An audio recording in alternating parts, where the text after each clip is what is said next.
नमः सिद्धेभ्यः।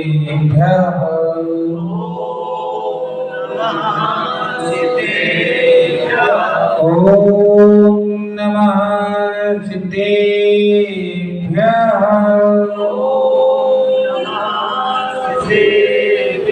ॐ नमः सिद्धेभ्यः।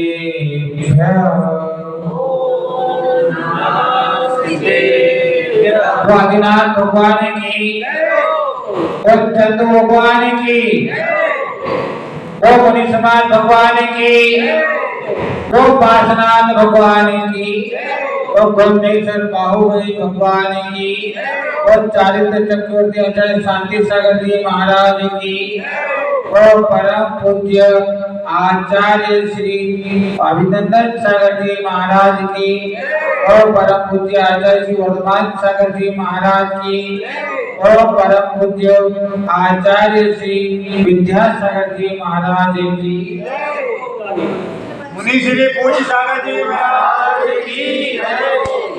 भाभी जी अब अंदर आ जाओ। शुक्र किया। ये भाभी जी को क्या है जो जब भी के आगे बैठी है तुम्हारी भी शुक्र के तो आ जाओ।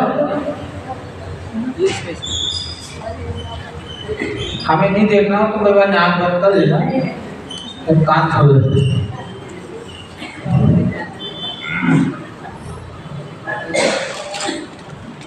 रिद्धियों की चर्चा चल रही थी और उसी क्रम में आए नमो घोर गुण ब्रह्मचारिणम। क्या? नमो घोर गुण ब्रह्मचारिणम। ऐसे सूत्र में नमो के बाद यूं निशान दिया है धोला में, तो उसका अर्थ होता है अ। तो अघोर ब्रह्मचारिणम क्या उच्चारण नहीं होता है, अ का उच्चारण नहीं होता, संधि के कारण कुछ ऐसी व्यवस्थाएं संधि की वो अ का वो हो जाता है। जब हम इसका अर्थ करेंगे तो अघोर गुण ब्रह्मचारी जिनों को नमस्कार। अघोर गुण ब्रह्मचारी जिनों को मेरा नमस्कार। विषय भी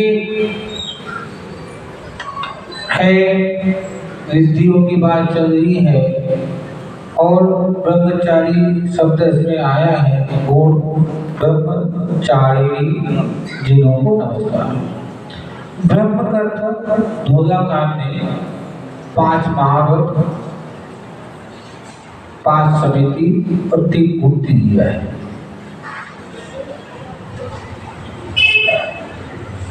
है ना? और ब्रह्म का अर्थ कहीं कहीं पर चारित्र भी दिया है। तो स्पष्ट हो गया कि 5 महाव्रत, 5 समिति और 3 गुप्ति ये चारित्र ही है। 13 प्रकार का चारित्र है। तो और ब्रह्म का अर्थ कहीं जगह आत्मा भी दिया है। ब्रह्म का अर्थ आत्मा भी दिया है। तो जो संपूर्ण चारित्र को धारण कर लेता है वह आत्मा ही बन जाता है। तो और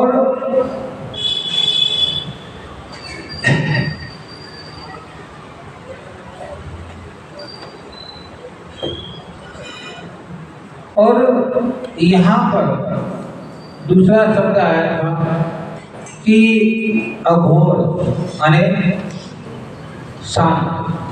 गौराकार ने अघोर का शब्द दिया है शांत, है ना? 2 चीजें इसमें से ध्यान रखिएगा। ब्रह्म का अर्थ 5 समिति, 5 महाव्रत और 3 बुद्धि। और अघोर का अर्थ क्या है? शांत। घोर यानी उपद्रव हो जाएगा, उसका उल्टा अघोर, उसका अर्थ हो जाएगा शांत। शांति, पुष्टि, तुष्टि ये सब अघोर के अर्थ हम कर सकते हैं। और धोलाकार ने वहाँ जो शब्द दिया है वह शब्द दिया है शांत। जिन्होंने उस अघोर गुण को धारण कर लिया है वह शांत हो गए हैं।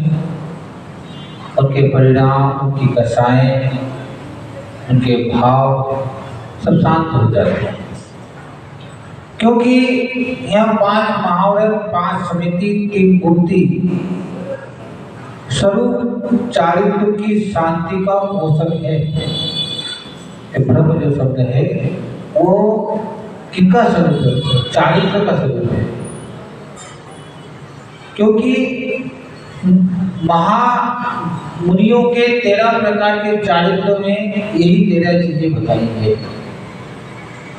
यही 5 समिति, 5 महाभूति किसमें बताइए इन्होंने? ये 13 प्रकार का जो चारित्र कहा गया है। विचार करने का विषय है, अघोर गुण ब्रह्म का आचरण करने वाला ही अघोर गुण ब्रह्मचारी है। अघोर गुण का आचरण करने वाला अघोर गुण ब्रह्मचारी है। अनेक जो 5 महाव्रतों को, 5 समितियों को, 3 गुप्तियों का पालन करता है, शांत परिणाम से करता है, कसायों से रहित होकर के करता है, ऐसा अघोर ब्रह्मचारी है। अब ये रीति है, और माध्य ब्रह्मचारी से स्त्री पुरुष के संसर्गों को नहीं लेना है, वो तो है ही, पर उसका क्षेत्र बड़ा विस्तृत है, विस्तार के साथ में। इसी विस्तार के साथ में आचार्य ने कहा कि ऐसे जो मुनिराज हैं, धौलाकार ने अपनी धौला में कहा डबरी इति रोग। क्या? डबरी इति रोग।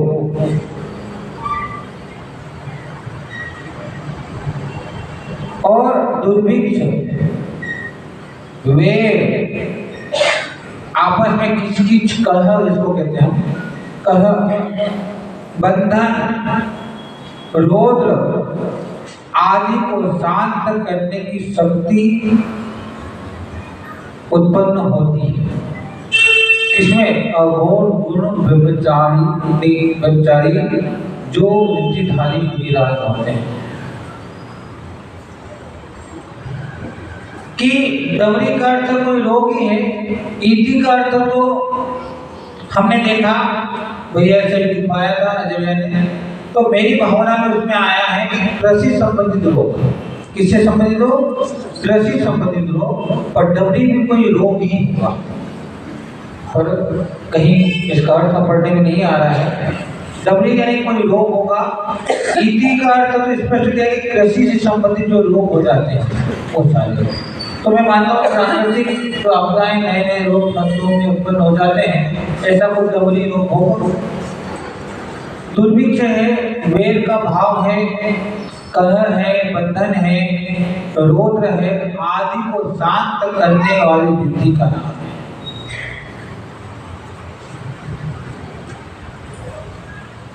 और उसके लिए सबसे बड़ा एक उदाहरण हमें पढ़ने में आता है कि मथुरा की बात है। कहाँ की बात है? मथुरा की बात है। वहाँ भरत के भाई शत्रुघ्न और राज्य दिया गया। किन्हें राज्य दिया गया? शत्रुघ्न को राज्य दिया गया। और जब वो शत्रुघ्न को राज्य करने गया तो वहाँ एक ऐसी बीमारी हो गई कि पूरा मथुरा नगर ही बीमारी से ग्रस्त हो गया। और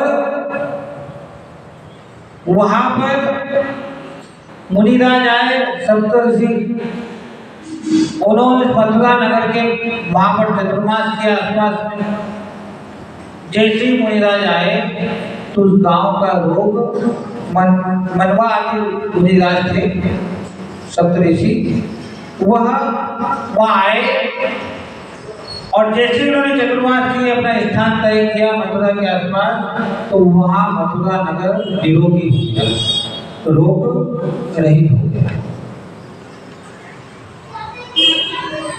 तो यहाँ वही है क्योंकि इसके पहले एक विषय आया था दृष्टि 20 80 20 कि देखने से, पर यहाँ तो अन्य कई ग्रंथों में ढोलक के अलावा भी जहाँ इन मंत्रों का बात आई है वहाँ इन्होंने इसको खोला कि इनमें दोनों में अंतर क्या है। ढोलाकार ने भी खोला है इसको कि अंतर क्या है। उन्होंने कहा अंतर इतना है कि जो मुनिराज हैं सिद्धि के धारी, उनके शरीर से हवा टकरा जाए और बीमार वाले एरिया में हवा का फैल जाए तो भी वो आगे रोग शोक बीमारियां दूर हो जाती हैं।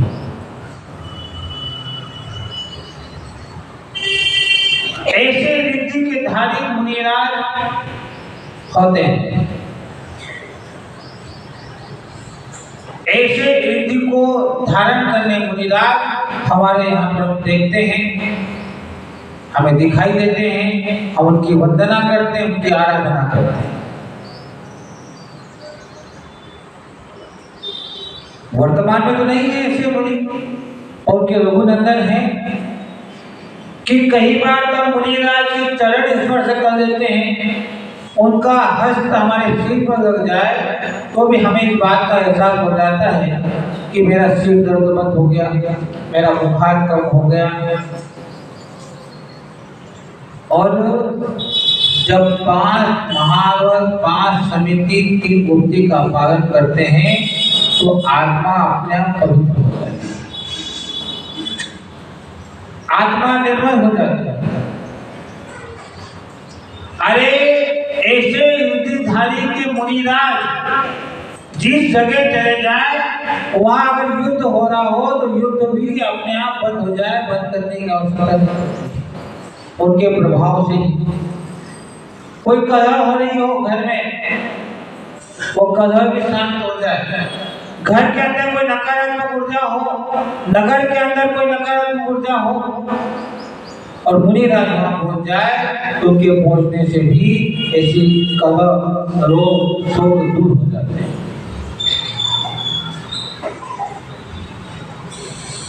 क्योंकि ये उस वृद्धि का प्रभाव है।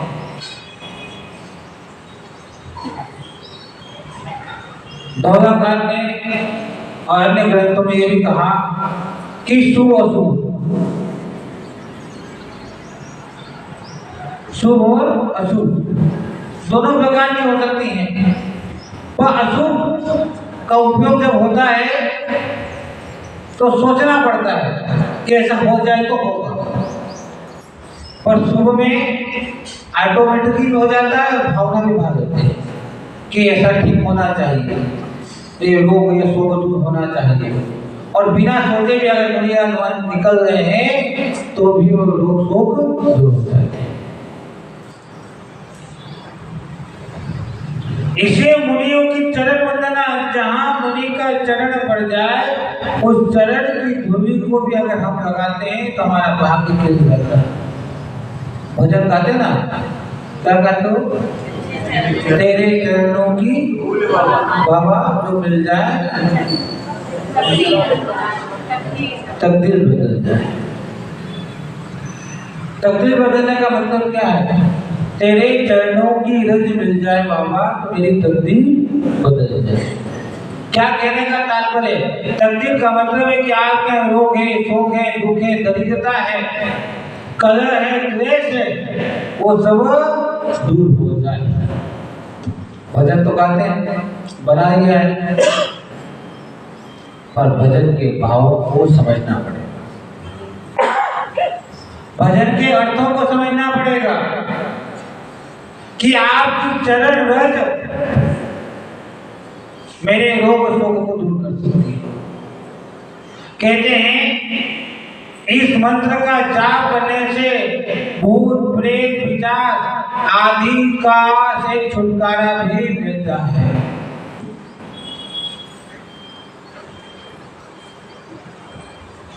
भूत प्रेत आदि की जो बाधाएं होती हैं वो भी इस मंत्र के जाप करने से दूर होती हैं।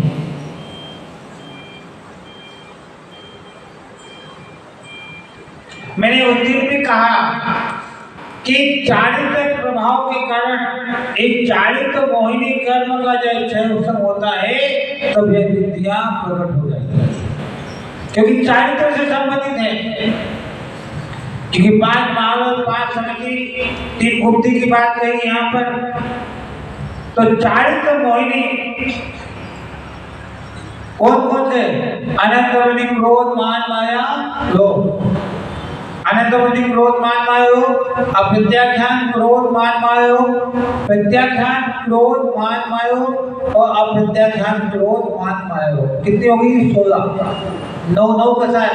हास्य, रति, शोक, भय, दुर्ता, स्त्री वेद, पुरुष वेद, नपुंसक वेद, ये 25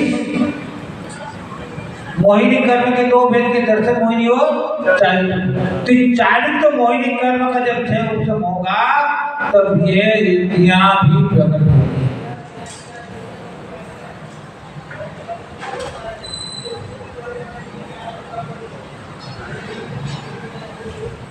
और इन विद्याओं की संपूर्णता तो सिर्फ अरहंत अवस्था में ही पाई जाएगी, वहां तो उपयोगी नहीं होता है ना। फिर भी देखते हैं तीर्थंकर का विहार होता है तो 12 योजन तक के दुर्भिक्षता नहीं खत्म होती, सब युगों के फल पूरे एक साथ आ जाते हैं, कोई रोग ही नहीं होता। अभी कहा ना कृषि संबंधित रोग है, कोई रोग ही नहीं होगा। तो क्या भावना, कैसी भावना करें कैसी विद्या प्रकट हो जाए? तो कहा ना, नीति भीति व्यापे जग में, दृष्टि समय पर हुआ करे, धर्मनिष्ठ होकर राजा भी न्याय प्रजा का किया करे, रोग मरी दुर्भिक्षण से जिया करे, परम अहिंसा धर्म जगत में अहिंसा किया करे। ये भावना होनी चाहिए कि संसार में किसी भी प्रकार का रोग नहीं हो, इति भीति व्यापे, अरे कोई रोग न फैले। इस संसार में किसी प्रकार का रोग न फैले, चाहे कृषि संबंधित रोग हो, चाहे हम मनुष्य संबंधित रोग हो, भेद नहीं। जग में वृष्टि समय पर हुआ और वर्षा उस समय हो जब उस कृषि को, खेतों को आवश्यकता हो तब वृष्टि हो। फिर क्या कहा? धर्मनिष्ठ होकर, अने धर्म के साथ, निष्ठा के साथ राजा भी न्याय प्रजा का किया। अरे राजा भी न्याय प्रजा का करे, धर्मनिष्ठ होकर के धर्म की भावनाओं के साथ जुड़ करके वह क्या करे? न्याय करे। फिर रोग मरी दुर्भिक्ष न फैले, कोई रोग है, कोई दुर्भिक्ष है, वो फैले नहीं और प्रजा शांति से जिया करे। परम अहिंसा धर्म जगत में, परम अहिंसा रूपी धर्म जगत में फैले, सर्वहित की आवश्यकता ही नहीं होता है। ऐसी भावनाएं भाना पड़ेगी, ऐसे विचार हम जब करेंगे तब ऐसे रिद्धि को हम प्राप्त करने की अग्रसर हो सकते हैं। जिन मुनि राजों को रिद्धि प्राप्त है उन्होंने भी ऐसी ही भावना भाई होगी, तब जाकर के उन्हें ऐसी रिद्धियां प्राप्त होंगी। कभी किसी के रोग बढ़ जाए ऐसी भावना मत करना, हमेशा भावना करना किसका रोग। मंदिर में जाओ, कोई गरीब मिल जाए, कोई अनाथ मिल जाए, कोई भिखारी दिख जाए, कोई रोगी दिख जाए, तो प्रार्थना करना कि भगवान उसका रोग शांत हो जाए। और संसार में जितने व्यक्ति हैं उनका रोग भी शांत हो जाए। रोष्टि समय पर हो, कृषि संबंधित कोई बीमारी ना हो, शरीर संबंधित कोई बीमारी ना हो, ऐसी भावना से भगवान की आराधना और पूजा करना चाहिए। गुरु की आराधना पूजा करना चाहिए। द्वेष का भाव नहीं चाहिए, कषायों का भाव नहीं चाहिए। क्योंकि जब चारित्र मोहिनी का उत्सव करना है तो कसाय जानी पड़ेगी। मन के अंदर एक भी कसाय का भाव नहीं होना चाहिए। अगर कसाय का भाव है तो 13 प्रकार का चारित्र का पालन हो ही नहीं सकता। 13 प्रकार के चारित्र का पालन हम कर ही नहीं सकते हैं। हमारे आचार्यों ने कहा कि जिस रिद्धि की हम बात कर रहे हैं वो रिद्धि अपने आप में इतनी पावरफुल है कि जिसने अपने चारित्र को व्यवस्थित रखा है उसके शरीर में उतना तेज, उतनी शक्ति उत्पन्न होती है। कहते हैं शेर बहुत शक्तिशाली होता है। क्या कहते हैं? वो जीवन में एक बार संभोग करता है, ऐसा सुना है।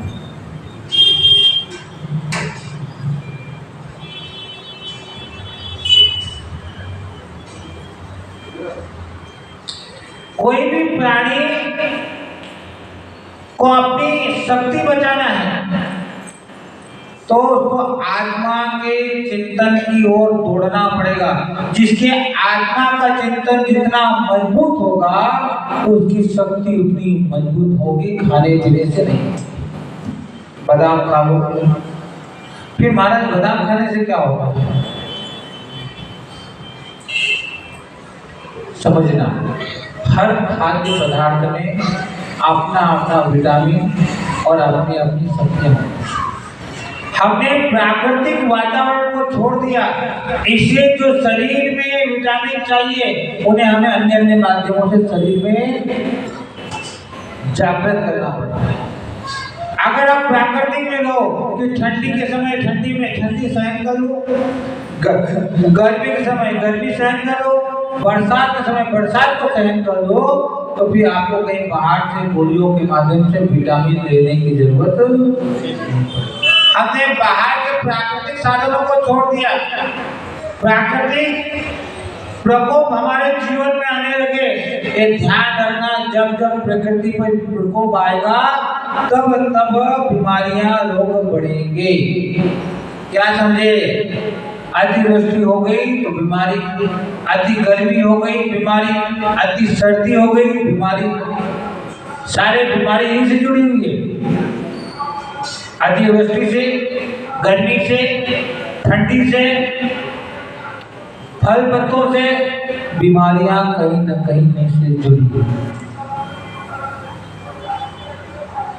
आज जिसने महाव्रत का पालन कर रहा है, जिसके लिए पत्ती पर पैर रखना भी पाप का कारण हो गया, वो क्या प्रकृति को नुकसान पहुंचाएगा?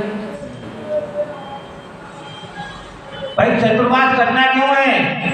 क्योंकि हरी घास जीव जंतुओं की अधिक उत्पत्ति होती है और हमारे विहार करने से उनका अधिक घात होने की संभावनाएं हैं। इसलिए चतुर्मास की व्यवस्था बना कि 4 महीने साधुओं के चलने योग्य नहीं। यही तो महाव्रत है कि सूक्ष्म से सूक्ष्म जीव को भी आपको बचाना है। आपके मन, वचन, काय की दुष्परिणति को भी रोकना है।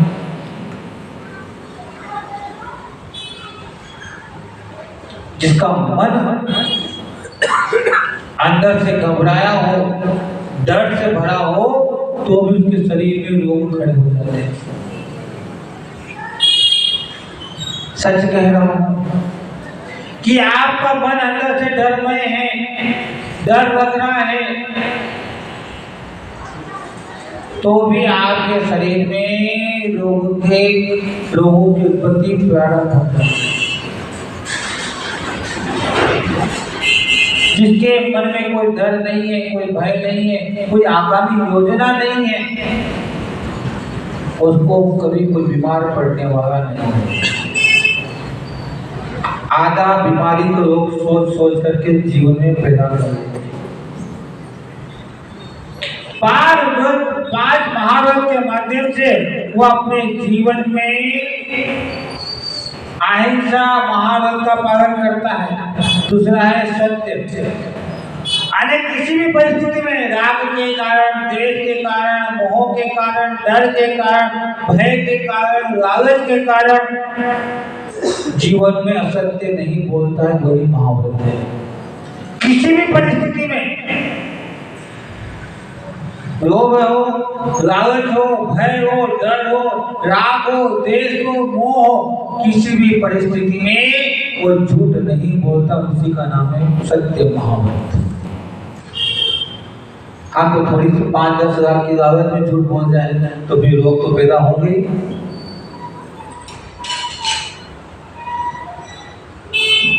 50,000 की छतरी देखिए आप, कितने पानी से बचने की कितने की छतरी है, और 50,000 की छतरी में एक छेद होगा, एक छेद ऊपर से हो जाए तो 50,000 की छतरी आपके बरसात से बचा पाएगी? एक बूंद पानी को उसमें से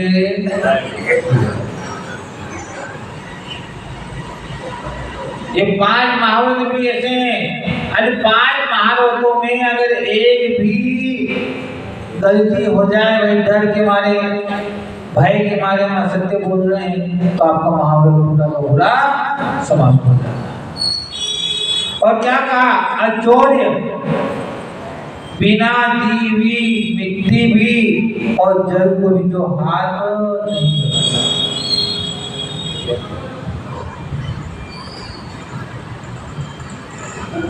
जो बिना दिए, जो प्रकृति की वाली बात है, पर किसी के घर की दीवार में मिट्टी हो, जल हो किसी के घर में रखा हुआ, उसको भी बिना पूछे नहीं लेता। फिर कहा ब्रह्मचर्य, तो क्या ब्रह्मचर्य का अर्थ होता है मैथुन से, खुशी से, मन वचन काय पुरोहित का त्याग कर देना, ये ब्रह्मचर्य महाव्रत है।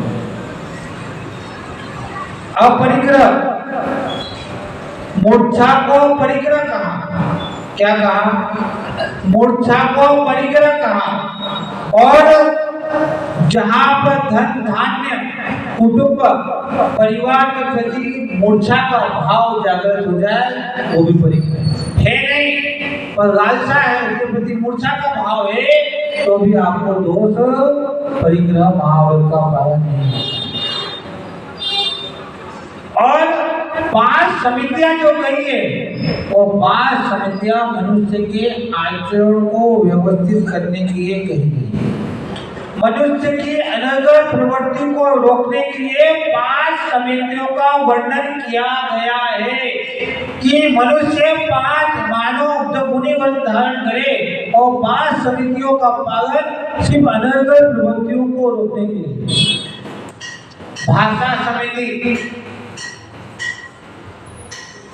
या मीडिया समिति कहीं पे है, क्या मतलब मीडिया समिति का? मीडिया समिति का तात्पर्य है कि किसी भी जीव जंतु को क्लेश न हो, उनको दुख न पहुंचे, ऐसी सावधानी पूर्वक 4 हाथ जमीन देख करके आगे चलना। कितने हाथ? किसी भी जीव जंतु को क्लेश, संदेश, दुख न पहुंचे, इस भावना से सावधानी पूर्वक 4 हाथ आगे देख करके चलना, यह मीडिया समिति। क्योंकि आपको अंदर की शक्ति जागृत करना है, क्योंकि आज अघोर ब्रह्मचारी रीति की बात हो रही है।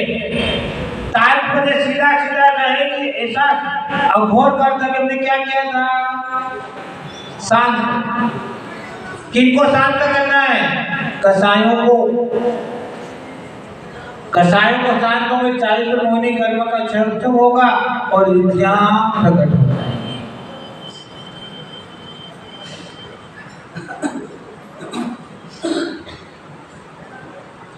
फिर क्या कहा? भाषा समिति, निंदा, चापलूसी,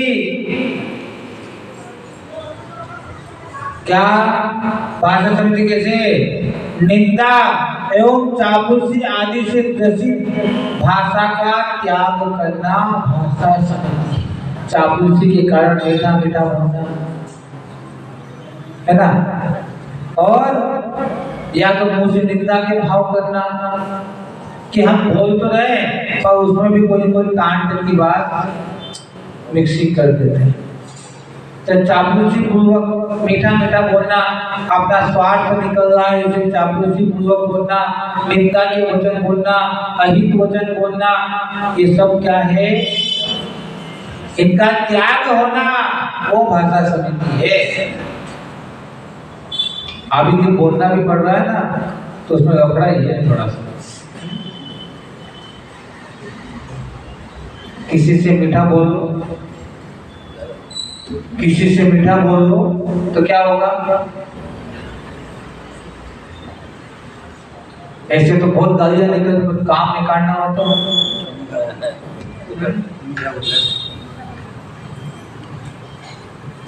किसी व्यक्ति से काम हो, उससे बढ़ती नहीं हो तो 4-5 दिन तो उससे बातें करोगे, 5वें दिन अपनी बात को गुजारे तो है ना? ऐसा होता है? होता है?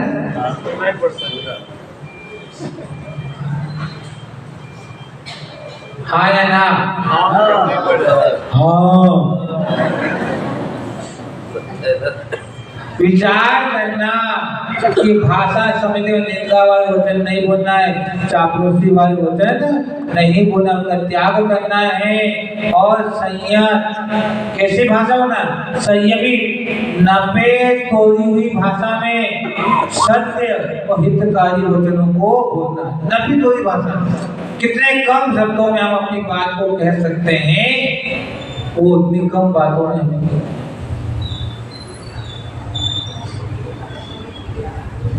संयम के साथ बोलना है, नपे तोड़े भाषा में बोलना है, हितकारी वचन बोलना है, तब भाषा समिति का पालन होता है। फिर ऐसा समिति, ये आहार संबंधी 46 दोषों को टाल करके आहार ग्रहण करना। कितने दोषों को? अब सबसे बड़ा लफड़ा यही पड़ता है। जरा सा महाराज खुद कहते हुए गुस्सा करते, हाथ बंद करते, महाराज तो हाथ में ऐसे ही करते हैं। अरे तुम ऐसे ही करते हो, हमको तो 46 बार टालना है। दोस्त कितने दोस्त आना है? कितने दोस्त? 46 दोस्त टाल करके आहार करना है, और तुम्हारे को 7 गुण को पालन करके आहार देना है। दादा के 7 गुण है, फिर चर्चा करेंगे। तुमसे तो 7 नहीं पढ़ते, हमको कितने बोलना है? 46 टालना है, तब आहार करना है। फिर क्या कहा? आदान निक्षेपण, क्या करना? पिट्ठी, कमंडल, शास्त्र आदि देखभाल करके उठाना। कायदा ये कहता है, क्या कहता है? ये मैंने किताब उठाना हो तो पहले तो इसको यूं मार्जन करो, फिर पुस्तक उठाओ। इस पुस्तक को खोलना है, यूं मार्जन करो, फिर पुस्तक खोलो। ये शास्त्र कहता है, हम करते नहीं करते वो सब बात की बातें। यूं करो, फिर पुस्तक बंद करो, वापस रखना हो।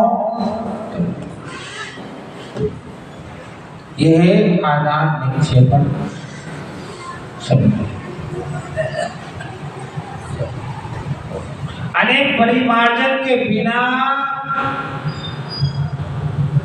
हम न रख सकते हैं न उठा सकते हैं।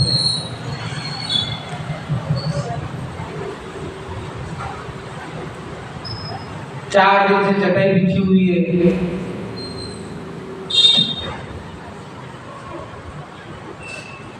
साधु को तो कहा कि रोज सुबह उठो, चटाई का मार्जन करो, वापस बिछाओ।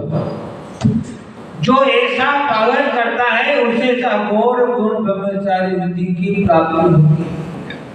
उसके बाद क्या कहा? प्रतिष्ठापन करना,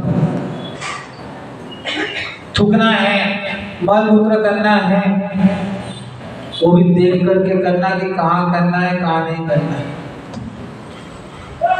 ये विवेक हमको चाहिए कि मलमूत्र मुझे कहाँ करना है, कहाँ नहीं करना है।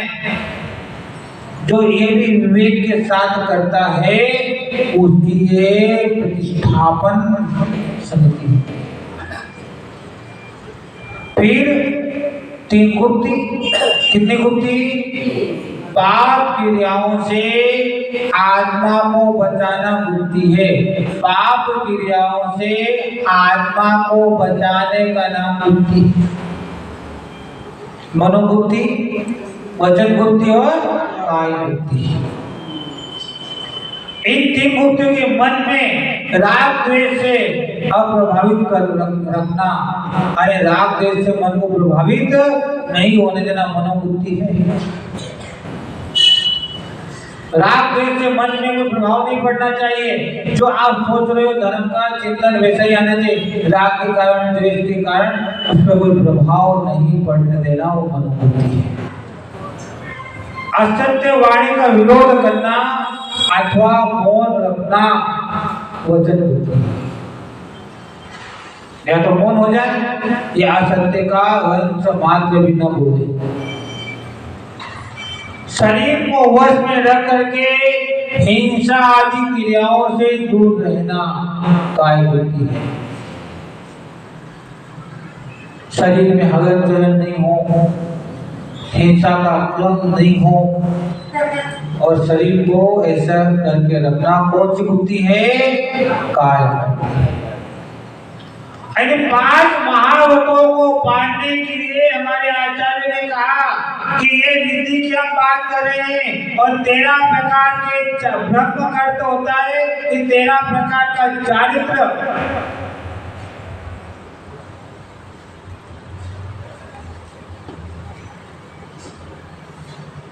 ये जब मिलाते हैं 5 महाव्रत, 5 समिति, 3 गुप्ती के स्वरूप को करना चाहिए। क्यों करना चाहिए?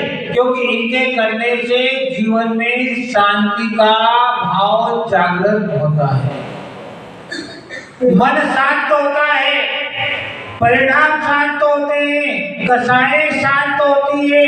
मन की हलन चलन का शांत होना ही है, इसे इनका पालन करना चाहिए।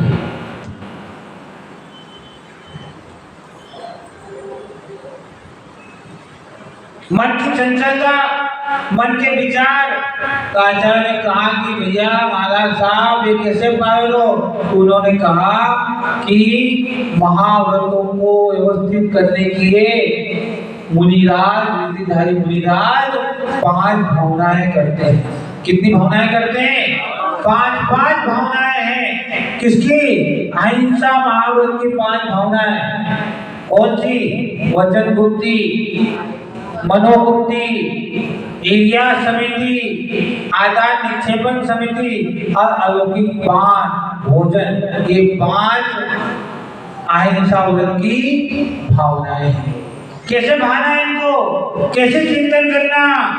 तो क्या कहा हमारे आचार्यों ने? मुख से अच्छे बुरे किसी भी प्रकार के शब्द न बोलना और मौन रहना, वो है अहिंसा व्रत की भावना। ना अच्छा शब्द न बोलना है, ना बुरा शब्द बोलना है, और मात्र क्या करना है? मौन रहना है।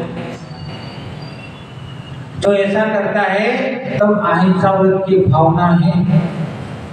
कुछ नहीं करना है, बस मौन बैठे।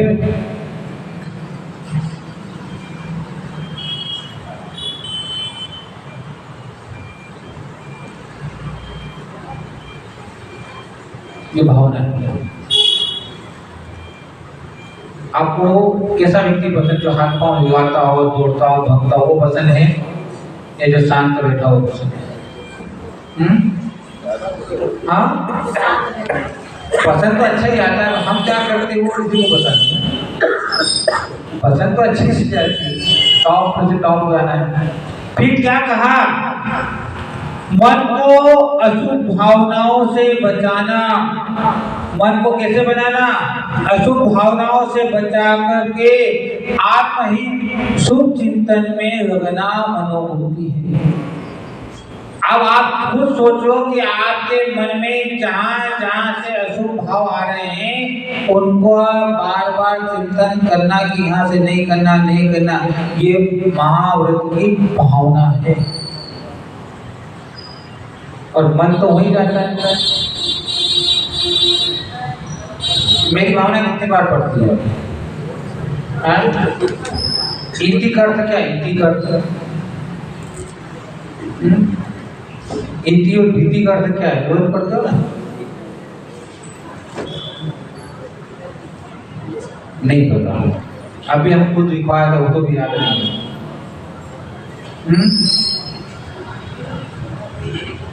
कई ऐसे शब्द हैं जो मेरी भावना में आते होंगे, 12 भावना में आते हैं, अर्थ पढ़ रहे हैं, पर कभी जानने की और ढूंढने की कोशिश। और कोई साड़ी पसंद आ जाए तो देखो उसका एड्रेस नहीं मिले, उसका जीव खा जाता है ना? है ना? हाँ? कोई सोफा सेट अच्छा दिख जाओ, कोई पेंटिंग अच्छी दिख जावे, जब तक उसका एड्रेस नहीं मिले जब तक उसका जीव खा जाए। तो ये महाव्रत की भावना है कि अशुभ बातें तो जल्दी दिमाग में आती है, पर शुभ बातों का चिंतन हम विचार। ये तो छोटा सा उदाहरण दिया है, बहुत कुछ है अशुभ भावनाओं के। फिर क्या कहा? किसी जीव को क्लेश न हो, इस प्रकार सावधानी पूर्वक क्या करना? 4 हाथ देख करके चलना। और कौन सी है? क्रिया समिति क्या है? भावना। 5 भावों की भावनाओं में ये भावना भी है। वहां तो आपकी वो हो गई, समिति हो गई, पर यहाँ समिति को भावना में भी गर्भित कर दिया। आपने उपकरणों को उठाना, रखना, कैसे अवलोकन कर करके, मार्जन कर करके रखना, वो आदान निक्षेपण नाम की महाभावना होगी महाव्रत की। और एक क्या आया? प्रकृति के प्रकाश में भली भांति देख करके चलना, खाना पीना, वो अलौकिक पान भोजन भावना होगी। अंधेरे में नहीं खाना है, साधु तो सही नहीं खाता, रात को एक ही बार खाना है। और चलना इसलिए नहीं है कि वो अगर अंधेरे में चलेगा तो ये भावना भी भाव नहीं सकता। फिर सत्य महाव्रत की 5 भावनाएं ऐसी ऐसी क्या है? क्रोध का त्याग, लोभ का त्याग, भय का त्याग, हर्ष का त्याग और अनुविधि भाषण का त्याग। सत्य मार्ग। सत्य जब भी आदमी झूठ बोलता है या तो किसमें बोलेगा? क्रोध में आकर के, या तो लोभ में आकर के, या भय में आकर के, या मजाक मजाक में, या असुचि भाषण के माध्यम से होता है। तो आचार्य ने कहा कि सत्य महाव्रत की परिपालना करना है तो 5 भावनाएं बना कि मुझे क्रोध नहीं करना है, मुझे क्रोध नहीं करना है, मेरा क्रोध का त्याग है, मेरा क्रोध का त्याग है, मेरे लोभ का त्याग है। ऐसे बार बार अंदर जाना, बार बार मन में सोचना, तब जाकर के, क्योंकि क्रोध, भय, हंसी मजाक, असत्य वचन की संभावनाएं रहती है। कब? जब व्यक्ति सत्य महाव्रत का आपको पालन करना हो तो ये क्रोध, लोभ, इनके कारण ही वह सत्य बोलता है, इसके कोई कारण नहीं। एक कथा है ना सत्य की, नाम तो क्या था? सत्यघोष। सत्यघोष और झूठ महाघोष। झूठी बोलता था। एक राजा, एक सेठ, उसके अगर कुछ लग गया और बाद में पड़ गया, तूने तो मुझे दिया ही नहीं। फिर रानी ने उसको दिलवाया, रानी है तो कब? जब वो भाग गया उसको कि ये तो मेरा है, इसको क्यों देना पड़ा, उसको लिखा पड़ी तो है ही नहीं। तो क्रोध में, लोभ में, भय में, हास्य और असुचि भाषण, इन सब का त्याग कर देना, तब जाकर के त्याग की भावना रखना, बार बार भाना, तब सत्य महाव्रत की भावना बढ़ेगी। अचौर्य महाव्रत की 5 भावनाएं। शून्यागारवास। कैसा? शून्यागारवास, विमोचितावास, परोपधाकरण, भेक्ष शुद्धि, और एक कौन सी सद्धर्म विषमवाद।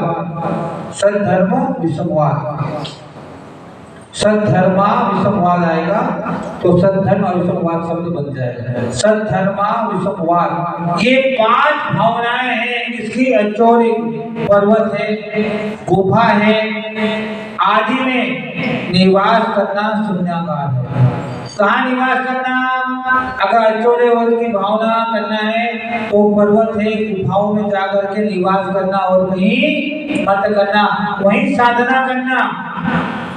जिस आवाज को दूर से त्याग दिया हो, अर्थात जिसमें दरवाजे खिड़की नहीं हो, ऐसे जगह रहना। भाई गुफा में नहीं रह पाओ, पर ताला बंद है, दरवाजा लगा हुआ है, तो ऐसे स्थान में मत जाना। दरवाजा नहीं है तो खुला हो, किसी ने रहकर के उसका त्याग कर दिया, कोई रहता हो, ऐसे स्थान में चले जाना। वो होगा विमोचिता आवाज। उसके बाद क्या आया? अपने रहे स्थान से निजत्व का भाव रखना, दूसरे साधु को उसमें ठहरने से नहीं रोकना। जहाँ तुम बैठे हो वहाँ दूसरे साधु को आने से नहीं रोकना। वो कौन सा हो जाएगा? परोपधाकरण। अगर आने से रोकते हो कि ये तो मेरा कमरा है, तुम कैसे आ गए, ये तो मुझे दिया था, तो ऐसी भावना नहीं करना। उनको क्या करना? वहां पर ठहरने देना। फिर भिक्षा के नियमों का उचित ध्यान रखना। भिक्षा और आहार आदि में जाते हैं, उनके नियमों का ध्यान रखना, ध्यान रख करके आहार करना। भिक्षा शुद्धि नाम है। किसकी भावना है? अचौर्य भावना, अचौर्य भावना की भावना। फिर क्या कहा? अपने उपकरणों में तेरा मेरे का भाव रखना, अन्य साधुओं से क्या करना? विवाद नहीं करना। ये तेरा है, मेरा है, इसको लेकर के साधुओं से विवाद नहीं करना। वो कौन सा हो गया? सद्धर्मा विषमवाद, माने साधर्मी से विवाद नहीं करना। ये 5 महाव्रत की भावनाओं में अचौर्य महाव्रत की भावना है। और ब्रह्मचर्य की भावना क्या है? क्या है? स्त्री राग कथा का श्रवण करना, स्त्रियों से संबंधित कथाओं में राग पूर्वक श्रवण का कथा का त्याग करना, स्त्री के मनोहर अंगों को देखने का त्याग करना, पूर्व में जो भोग भोगे हैं उनका त्याग करना। फिर क्या करना? घनिष्ठ भोजन का त्याग करना और स्वयं शरीर को सजाने का भी त्याग करना। ये महाब्रह्मचर्य की 5 महाभावनाएं हैं। इसी प्रकार अपरिग्रह की 5 भावनाएं कहा है। तो ये जो भावनाएं हमें संसार में अनेक प्रकार के विषय हैं, उनमें कोई मन को प्रिय रखता है, कोई वचन को अच्छा रखता है, कोई कानों को अच्छा रखता है ना। ऐसे राग द्वेष की जो संसार है उन सब का त्याग करना भी कौन सी भावना है? अपरिग्रह महाव्रत की भावनाएं हैं। ऐसे कई भावनाएं हैं। विचार करना कि ये 5 महाव्रत, 5 समिति, 3 गुप्ती की जब चर्चा हम करते हैं तो हमारे जीवन में ऐसी रिद्धियां प्रकट होती है और ऐसे चारित्र को धारण करने वाले मुनियों की आराधना करते हैं, तो ऐसे रिद्धियों को प्रकट करने की सामर्थ्य और शक्ति के भाव भी हमारे अंदर जागृत हो जाते हैं। अरे कितना बड़ा बात है कि शरीर की हवा से भी चारों रोग के रोग दूर हो जाए। और हमें क्या चाहिए?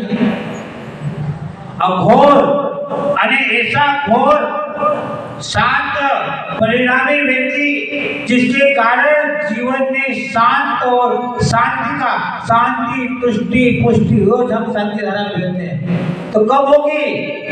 ऐसे मुनिराजों के चरणों में बैठ जाओगे तो तो भी आपको शांति, तुष्टि, पुष्टि का अनुभव होता है।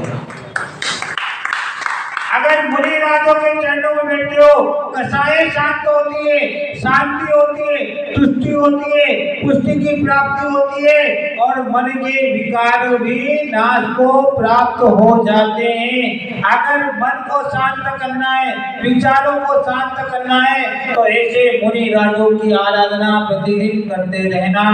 प्रतिदिन आराधना करते रहोगे तो आपके आप अंदर की भावनाएं जब निर्मल उज्ज्वल होती है तो ऐसी रिद्धियां प्रकट होती हैं।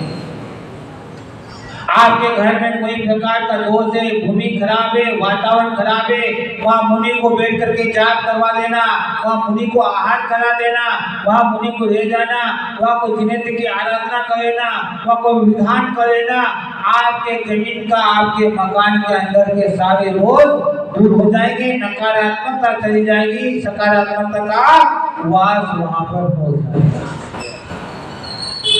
इससे मुनियों को घर ले जाना, आहार के निमित्त ले जाना, भगवान है दर्शन कराने के निमित्त ले जाना, तभी आपके जीवन में ऐसी रिद्धियों की प्रकट होती हैं। आप अपने जीवन में इसी प्रकार की रिद्धियों को प्रकट करें और अपनी भावनाएं बढ़ाएं। विषय तो बहुत कुछ है, 18,000 शील के दोष हैं, ब्रह्मचर्य के गुण हैं, दोष हैं, उनकी चर्चा फिर हम कभी करेंगे। ओम नमः सिद्धेभ्य। घनिष्ठ भोजन जावाणी के ज्ञान से सूझे लोकालो, सवाणी मस्तक चरु सदा लेतु हूँ। भारती